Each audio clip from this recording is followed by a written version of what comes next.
Hi everyone, welcome back to the channel. In this video, I'll show you how to fix Microsoft Store error 0x80073d02 in Windows. Let's get started. Go to the search bar and type wsreset.exe. Click on it. This will reset the Microsoft Store. Once it's done, close the window.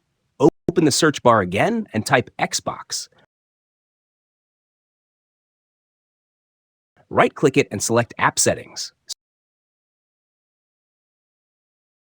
Scroll down and click Terminate. Then click Reset and confirm it by clicking Reset again.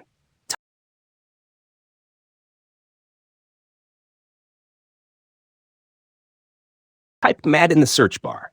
Right-click and choose Run as Administrator. Click Yes if prompted.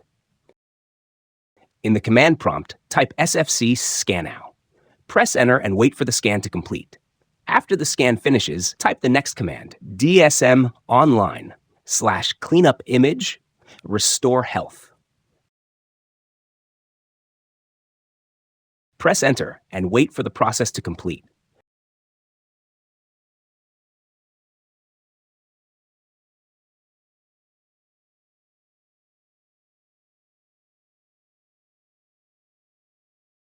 Restart your computer.